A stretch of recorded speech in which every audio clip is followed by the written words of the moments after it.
Hi hello ನಮಸ್ಕಾರ ಸ್ನೇಹಿತರ.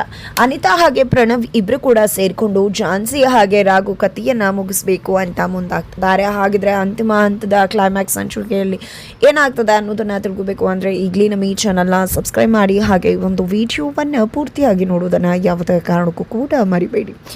ಇಲ್ಲಿ ಸಂಗೀತ ಹಾಗೆ ತರುಣ್ ಇಬ್ಬರು ಕೂಡ ಪ್ರೀತಿ ಮಾಡ್ತಿದ್ದಾರೆ ಅನ್ನೋ ವಿಷಯ ಗೊತ್ತಾಗಿದ್ದೆ ತಡ ನನಗೆ ಮೋಸ ಮಾಡಿಬಿಟ್ಟೆ ಹಾಗೆ ಹೀಗೆ ಅಂತ ಹೇಳಿ ರಾಘು ಕೆಂಡ ಮಂಡಲವಾಗಿಬಿಡ್ತಾರೆ. ಈ ಕಡೆ ತುಂಬ ಸೆಟ್ ಮಾಡ್ಕೊಂಡಂತಹ ರಾಘು ಯಾವುದೇ ಕಾರಣಕ್ಕೂ ನಾವನ್ನು ಒಂದು ಮಾಡುವುದಕ್ಕೆ ಬಿಡುವುದಿಲ್ಲ ಅನ್ನೋದು ತರುಣ್ ಮತ್ತು ಸಂಗೀತಾಗೆ ಗೊತ್ತಾಗತ್ತೆ. ಈ ಕಡೆ ತರುಣ್ ಮೊದಲೇ ಹೇಳಿದರು ಸಂಗೀತಾಗ, ನನಗೆ ರಾಘು ಫ್ರೆಂಡ್ಶಿಪ್ಪೇ ಮುಖ್ಯವಾಗುತ್ತೆ ಪ್ರೀತಿಗಿಂತ ಅಂತ ಹೇಳಿ. ಸಂಗೀತಾಗೂ ಅದು ತುಂಬ ಚೆನ್ನಾಗಿ ಗೊತ್ತಿತ್ತು.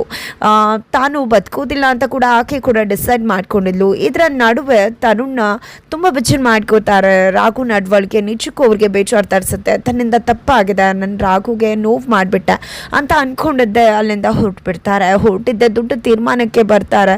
ಇತ್ತ ಕಡೆ ಝಾನ್ಸಿಗೆ ಸಂಗೀತ ಮತ್ತು ತರುಣ್ ಲವ್ ವಿಷಯ ಗೊತ್ತಾಗಿದೆ. ತಾನು ಮಾತಾಡ್ತೀನಿ ರಾಘು ಜೊತೆ, ಮದುವೆಗೆ ಒಪ್ಪಿಸ್ತೀನಿ, ಅರ್ಥ ಮಾಡಿಸ್ತೀನಿ, ನಾನು ಅವನಿಗೆ ಯೋಚನೆ ಮಾಡಬೇಡ ಅಂತ ಹೇಳಿ ಸಂಗೀತಾಗೆ ಧೈರ್ಯ ಕೊಟ್ಟು ರಾಘು ಹತ್ರ ಬರ್ತಾರೆ. ರಾಘು ಹತ್ರ ಬಂದದ್ದೇ ಇಲ್ಲಿ ಝಾನ್ಸಿ ರಾಘುಗೆ ಅರ್ಥ ಮಾಡಿಸ್ತಾರೆ. ಅದರ ನಡುವೆ ರಾಘುಗೆ ಒಂದು ಲೆಟರ್ ಸಿಗತ್ತೆ. ಮನೆ ಮುಂದೆ ಒಂದು ಲೆಟರ್ ಇರುತ್ತೆ. ಆ ಒಂದು ಲೆಟರನ್ನು ಓದದೆ ನಿಜಕ್ಕೂ ರಾಘು ಕುಸಿದು ಹೋಗ್ತಾನೆ. ಯಾಕಂದರೆ ಇಲ್ಲಿ ತರುಣ ಆ ಲೆಟರನ್ನು ರಾಘುಗೆ ಅಂತ ಬರೆದಿಟ್ಟು ಹೋಗಿರ್ತಾರೆ. ಆ ಒಂದು ಲೆಟರಲ್ಲಿ, ನನಗೆ ನನ್ನ ಸ್ನೇಹಕ್ಕಿಂತ ಮತ್ತು ನೀನು ಮುಖ್ಯ ಅಲ್ಲ, ನನಗೆ ಗೊತ್ತಿತ್ತು ನೀನು ಬೇಜಾರು ಮಾಡ್ಕೋತೀಯ, ನಿನ್ನ ತಂಗಿನ ಪ್ರೀತಿ ಮಾಡಿದೆ, ಕಣ್ಣು ಹಾಕ್ತೆ, ಹಾಗೆ ಹಿಂಗೆ ಅಂತ ಭಾವಿಸ್ತೀಯ ಅಂತ, ದಯವಿಟ್ಟು ನನ್ನಂಗೆ ಕ್ಷಮಿಸ್ಬಿಡು, ನನಗೆ ಅಂತ ಯಾವುದೇ ಉದ್ದೇಶ ಇರಲಿಲ್ಲ ಅಂತ ಕೂಡ ಬರೆದಿರ್ತಾರೆ.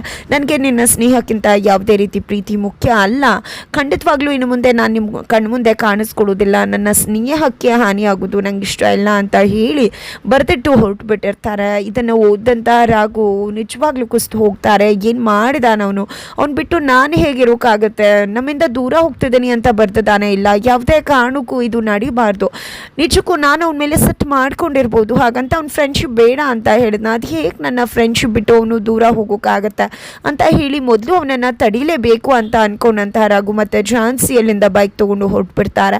ನಂತರ ಸಂಗೀತ ಬರ್ತಾಳೆ. ಬಂದದ ಲೆಟರನ್ನು ಅವಳು ಕೂಡ ಓದಿದ್ದೆ ಆಕೆ ಕೂಡ ಕುಸಿದು ಹೋಗ್ತಾಳೆ. ತರುಣ್ ಮನೆ ಬಿಟ್ಟು ಹೋಗಿದ್ದಾನೆ. ಸ್ನೇಹನೇ ಮುಖ್ಯ ಅಂತ ಆಯ್ಕೆ ಮಾಡಿಕೊಂಡಂಥ ತರುಣ ಇನ್ನೆಂದು ನನಗೆ ಸಿಗೋದಿಲ್ಲ ಅಂತ ಹೇಳಿ ಸಂಗೀತಾಗೆ ಗೊತ್ತಾಗಿದೆ ತಡ ತನ್ನಿಂದಾಗಿ ಇಷ್ಟೆಲ್ಲ ಪ್ರಾಬ್ಲಮ್ ಆಯಿತು, ಇವರಿಬ್ಬರ ಫ್ರೆಂಡ್ಶಿಪ್ ಹಾಳಾಯಿತು, ಅಪನಂಬಿಕೆ ಉಂಟಾಯಿತು, ಜೊತೆಗೆ ತನ್ನ ಪ್ರೀತಿಯನ್ನು ಕಳ್ಕೊಂಡು ಕೂಡ ತನ್ನಿಂದ ಬದುಕೋದಕ್ಕೆ ಸಾಧ್ಯ ಇಲ್ಲ ಅಂತ ಯೋಚನೆ ಮಾಡಿದಂಥ ಸಂಗೀತ ತಾನು ಬದುಕೋದೇ ಬೇಡ ಅನ್ನೋ ತೀರ್ಮಾನಕ್ಕೆ ಬರ್ತಾಳೆ. ಆದರೆ ಇದರ ನಡುವೆ ಪ್ರಣವ್ನನ್ನು ಝಾನ್ಸಿ ಬಿಡಿಸಿದಾಳೆ. ಯಾಕಂದರೆ ಒಂದು ಹೊಸ ಬದುಕನ್ನು ಆತ ಕೂಡ ನೋಡಬೇಕು ಅನ್ನೋ ಕಾರಣಕ್ಕೆ. ಆದರೆ ಇಲ್ಲಿ ಪ್ರಣವ್ ಬದಲಾಗಿದ್ದು ಇದ್ದ ಕಡೆ ಅನಿತಾ ಬಂದು ಪ್ರಣವ್ನ ಬ್ರೈನ್ ವಾಶ್ ಮಾಡ್ತಾರೆ, ಮ್ಯಾನಿಪುಲೇಟ್ ಮಾಡ್ತಾರೆ. ನೀನು ಅಂದ್ಕೊಂಡಿದ್ಯಾ ಇಲ್ಲಿ ಝಾನ್ಸಿ ನಿನ್ನ ಹೊರಗಡೆ ತಂದಿದ್ದಾಳೆ ಅನ್ನೋ ಕಾರಣಕ್ಕೆ ನೀನು ಬದಲಾಗಬೇಕು ಅಂತ. ಖಂಡಿತ ಆ ರೀತಿ ಆದರೆ ಅವಳು ತನ್ನ ಕೆಲಸ ಸಾಧಿಸ್ಕೊಳ್ಳೋಕೆ ಈ ರೀತಿ ಮಾಡಿದಾಳೆ ಅಂತ ಹೇಳಿ ಇಲ್ದಿರ್ತಕ್ಕಂಥ ವಿಷಯಗಳನ್ನ ಪ್ರಣವ್ ತಲೆಯಲ್ಲಿ ತುಂಬ್ತಾರೆ. ಈ ಕಡೆ ಅನಿತಾಗೂ ಕೂಡ ಬದಲಾಗುವ ಅನ್ನೋ ರೀತಿಯಲ್ಲಿ ಇಲ್ಲಿ ಝಾನ್ಸಿ ಮಾತನಾಡಿರ್ತಾರೆ. ಜೊತೆಗೆ ಅನಿತಾ ಬದುಕು ಕೂಡ ಸರಿ ಹೋಗಬೇಕು ಅಂತ ಝಾನ್ಸಿ ಅಂದ್ಕೊಂಡಿರ್ತಾರೆ. ಇದರಿಂದಾಗಿ ಪ್ರಣವ್ ಕೂಡ ಝಾನ್ಸಿ ಬಗ್ಗೆ ಒಳ್ಳೆ ಭಾವನೆಯನ್ನು ಅಂದ್ಕೊಂಡಿದ್ರು. ಆದರೆ ಯಾವಾಗ ಬಂದು ಅನಿತಾ ಹೇಳಿದ್ಲು ಇಲ್ಲಿ ಪ್ರಣವ್ ಕೂಡ ಬದಲಾಗ್ಬಿಟ್ರು. ನನಗೂ ಕೂಡ ಗೊತ್ತಾಗಿದೆ ಝಾನ್ಸಿ ತನ್ನ ಸ್ವಾರ್ಥಕ್ಕೋಸ್ಕರ ನಮ್ಮನ್ನು ಬಳಸ್ಕೊತಿದ್ದಾಳೆ ಅಂತ. ಅವಳದೇ ದಾರಿಲಿ ಹೋಗಿ ನಾವು ಕೂಡ ಅವಳಿಗೆ ಚುಟ್ಟ ಕಟ್ಟಬೇಕು ಅಂತ ಹೇಳಿ ಪ್ರಣವ್ ಹೇಳ್ತಾರೆ. ಹಾಗಿದ್ರೆ ನೀನು ಅರ್ಥ ಮಾಡ್ಕೊಂಡ್ಯಾ, ಪರವಾಗಿಲ್ಲ, ನೀನು ಬುದ್ಧಿವಂತ, ಕೊನೆಗೂ ಆ ಝಾನ್ಸಿ ಕುತಂತ್ರ ಏನು ಅನ್ನೋದು ನಿನಗೆ ಅರ್ಥ ಆಯ್ತಲ್ಲ ಅಂತ ಹೇಳಿ ಅನಿತಾ ಹೇಳ್ತಾರೆ. ಮತ್ತಿನ್ನೇನು ಮಾಡೋದು ಈಗ ಅಂತ ಅನಿತಾ ಕೇಳಿದಾಗ, ಏನಿಲ್ಲ, ಅವಳು ಹೇಗೆ ಒಳ್ಳೆ ರೀತಿಯಲ್ಲಿ ನಮ್ಮನ್ನು ಯೂಸ್ ಮಾಡಿಕೊಂಡು ತನ್ನ ಕೆಲಸ ಮಾಡ್ಕೊಳ್ಳೋಕೆ ಟ್ರೈ ಮಾಡಿದ್ಲು, ಅದೇ ರೀತಿಯಲ್ಲಿ ನಾವು ಕೂಡ ಅವಳ ಜೊತೆ ಒಳ್ಳೆಯವರಾಗೆ ಇದ್ಕೊಂಡು ಅವಳಿಗೆ ಕೆಡ್ಡ ತೋಡಿದ್ದೆ, ಅವರ ಕಥೆಯನ್ನು ಮುಗಿಸ್ಬೇಕು ಅಂತ ಹೇಳಿ ಪ್ರಣವ್ ಹೇಳಿದಾಗ ಅನಿತಾ ಖಂಡಿತವಾಗ್ಲು ಅಂತ ಹೇಳಿ ಪ್ಲ್ಯಾನ್ ಮಾಡ್ತಾರೆ. ಇತ್ತ ಕಡೆ ಗಣಪತಿ ಅಂಕಲ ಹಾಗೆ ಅವರ ಹೆಂಡತಿ ಇಬ್ಬರು ಕೂಡ ಸುಪ್ತರೋಕೆ ಹೋಗಿದ್ದಾರೆ. ಏನಿದೆಲ್ಲ ನಮ್ಮ ಗತಿ ಈ ರೀತಿ ಆಗೋಯ್ತಲ್ಲ. ಝಾನ್ಸಿ ಬರ್ತಾಳೆ. ಝಾನ್ಸಿ ತುಂಬ ಶ್ರೀಮಂತೆ, ನಾವು ಕೂಡ ಇನ್ನು ಆರಾಮಾಗಿರ್ಬೋದು, ಅವಳ ಆಫೀಸಲ್ಲಿ ನನಗೂ ಒಂದು ಒಳ್ಳೆ ಪೋಸ್ಟ್ ಸಿಗುತ್ತೆ, ಹಾಗೆ ಹೀಗೆ ಅಂತ ಅಂತ ಅಂದ್ಕೊಂಡಿದ್ರೆ ಇವಾಗ ನೋಡಿದ್ರೆ ಹಪ್ಪಳ ಮಾಡಬೇಕಾಗಿದೆಯಲ್ಲ ಅಂತ ಹೇಳಿ ಹೇಳ್ತಿದ್ದಾರೆ. ಬಿಕಾಸ್ ಇಲ್ಲಿ ಝಾನ್ಸಿ ನಾವು ಮತ್ತೆ ಬೆಳೆಯೋಣ, ಹಪ್ಪಳದ ಬಿಸ್ನೆಸ್ಸನ್ನು ಶುರು ಮಾಡೋಣ, ಕೆಳಗಡೆಯಿಂದ ಶುರು ಮಾಡಿದ್ದೆ ದೊಡ್ಡದಾಗಿ ಬೆಳೆಯೋದು ಅಂತ ಹೇಳಿದ್ದಾರೆ. ಈ ಕಡೆ ಹೇಗೆ ಇರುತ್ತೆ ನೋಡು, ನೆನೆಸ್ಕೊ, ನಾನು ನೀನು ಮನೆಗೆ ಹೋಗಿ ಹಪ್ಪಳ ಮಾರೋದು ಅಂತ ಹೇಳಿ ಹೆಂಡತಿಗೆ ಹೇಳ್ತಿದ್ದಾರೆ. ಇಬ್ಬರು ಕೂಡ ಕನಸಲ್ಲಿ ಹಪ್ಪಳ ಮಾರೋದ್ರ ಬಗ್ಗೆ ಕನಸನ್ನು ಕೂಡ ಕಾಣ್ತಾರೆ. ಮನೆಗೂ ಹೋಗಿ ಹಪ್ಪಳ ತುಂಬ ಚೆನ್ನಾಗಿರುತ್ತೆ ಹಪ್ಪಳ ಅಂತ ಹೇಳಿ ಮಾಡ್ತಿದ್ದಾರೆ. ತಕ್ಷಣ ಬೆಚ್ಚ ಬೀಳ್ತಾರೆ, ಏನಪ್ಪ ಇದು ಈ ರೀತಿ ಆಗೋಯ್ತಲ್ಲ ಅಂತ. ಆದರೂ ಕೂಡ ಒಂದು ರೀತಿಯಲ್ಲಿ ನಮ್ಮ ಸೊಸೆ ಝಾನ್ಸಿ ಹೇಳಿದಾಳೆ ಅಂದರೆ ಅದರಲ್ಲಿ ಒಂದು ಅರ್ಥನೇ ಇರುತ್ತೆ. ಖಂಡಿತ ಅವಳು ಹೇಳಿದ್ದನ್ನು ಅಚ್ಚುಕಟ್ಟಾಗಿ ಮಾಡೋಣ ಅಷ್ಟೇ. ಎಲ್ಲ ಬಿಸ್ನೆಸ್ ಕೂಡ ಕೆಳಗಡೆಯಿಂದನೇ ಅಲ್ವಾ ಶುರುವಾಗೋದು. ಬೀದಿಯಿಂದ ಶುರುವಾಗಿ ಮನೆ ತಲುಪಿ, ಅಂಗಡಿಗೆ ತಲುಪಿ, ನಂತರ ರಾಜ್ಯಗಳನ್ನೇ ತಲುಪುತ್ತೆ.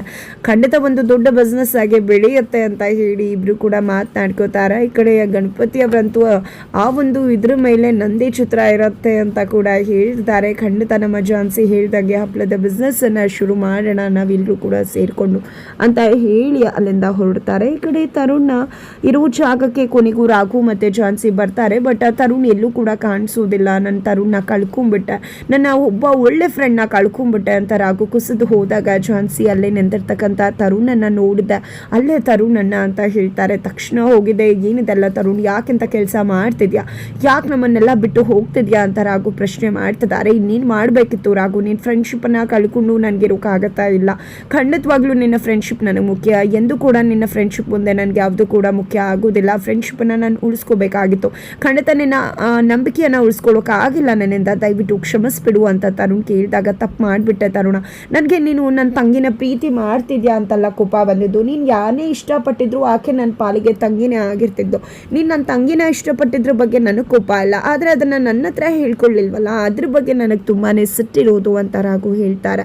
ನಿಂದೇ ಸಮಸ್ಯೆಗಳಿತ್ತು, ಆ ಸಮಸ್ಯೆಗಳಲ್ಲಿ ಹೇಗೆ ಹೇಳ್ಕೋಬೇಕು ಅಂತ ಗೊತ್ತಾಗಿಲ್ಲ ಅಂತ ಹೇಳಿ ತರುಣ್ ಹೇಳಿದಾಗ, ಎಂಥದ್ದೇ ಸಮಸ್ಯೆ ಇರಲಿ, ನಾನು ಏನೇ ಫೇಸ್ ಮಾಡ್ತಿದ್ರು ನೀನು ಈ ವಿಷಯ ಹೇಳಲೇಬೇಕಾಗಿತ್ತು, ಅದ್ರ ಬಗ್ಗೆ ಸಿಟ್ಟಿರೋದು. ನಿನ್ನಂಥವ್ನಿಗೆ ನನ್ನ ತಂಗಿನ ಕೊಡದೆ ಇನ್ನಂಥವ್ರು ಕೊಡಲಿ, ಮೊದಲು ಮನೆಗೆ ಹೋಗಿ ಎಲ್ರಿಗೂ ಬೇಗ ಸರ್ಪ್ರೈಸನ್ನು ಕೊಡಬೇಕು ಅಂತ ಅಂದ್ಕೊಂಡಿದ್ದೆ. ತರುಣ್ನ ಕರ್ಕೊಂಡು ಝಾನ್ಸಿ ಮತ್ತು ರಾಘು ಮನೆ ಕಡೆ ಬರ್ತಿದ್ದಾರೆ. ಅದ ಕಡೆ ಸಂಗೀತ ಕೂಡ ತಪ್ಪು ನಿರ್ಧಾರವನ್ನು ತೆಗೆದುಕೊಳ್ಳುವುದಕ್ಕೆ ಮುಂದಾಗಿದ್ದಾರೆ. ಈ ಕಡೆ ರಾಘು ಝಾನ್ಸಿ ತರುಣ್ನ ಕರ್ಕೊಂಡು ಬರ್ತಾರೆ. ಝಾನ್ಸಿ ಅನ್ಕೋತಾಳೆ ಸಂಗೀತ ರೂಮಲ್ಲಿಲ್ಲ ಅಂದರೆ ಹಿಂದೆಲೆ ಅಳ್ತಾ ಇರ್ತಾಳೆ ಅಂತ ಹೇಳಿ ಹೋಗಿ ಕರ್ಕೊಂಡು ಬರೋಕೆ ಅಂತ ಹೋದರೆ ರೂಮಲ್ಲಿ ಆಕೆ ಸಾಯ್ತಿರೋದನ್ನು ನೋಡಿದೆ ನಿಜಕ್ಕೂ ಆಘಾತಗೊಳ್ತಾಳೆ. ತರುಣ್ ಮತ್ತು ರಾಘುವನ್ನು ಕರೆದಾಗ ಎಲ್ಲರೂ ಕೂಡ ಬಾಗಿಲನ್ನು ಹೊಡೆದು ಸಂಗೀತನ ಕಾಪಾಡ್ತಾರೆ. ಯಾಕೆಂತ ತೀರ್ಮಾನ ತಗೊಳ್ಳೋಕೆ ಹೋಗಿದ್ದ ಸಂಗೀತ ಅಂದಾಗ, ನಿಮ್ಮಿಬ್ಬರು ಫ್ರೆಂಡ್ಶಿಪ್ ಎಷ್ಟು ಅನ್ನೋದು ನನಗೆ ಗೊತ್ತದೆ, ಜೊತೆಗೆ ತರುಣ್ ಬಿಟ್ಟು ಬದುಕೋ ಶಕ್ತಿ ಇಲ್ಲ, ಜೊತೆಗೆ ಇದೆಲ್ಲ ಆಗಿದ್ದು ನನ್ನಿಂದಾನ, ಇದೆಲ್ಲ ಸರಿ ಹೋಗಬೇಕು ಅಂದರೆ ನಾನೇ ಸತ್ತು ಹೋದರೆ ನಿಮ್ಮ ಫ್ರೆಂಡ್ಶಿಪ್ ಕೂಡ ಉಳಿಯುತ್ತಲ್ವ, ಅದಕ್ಕೆ ನನಗೆ ಈ ದಾರಿ ಬಿಟ್ಟು ಬೇರೆ ಯಾವುದೇ ದಾರಿ ಕಾಣಿಸ್ಲಿಲ್ಲ ಅಂತ ಸಂಗೀತ ಹೇಳಿದಾಗ,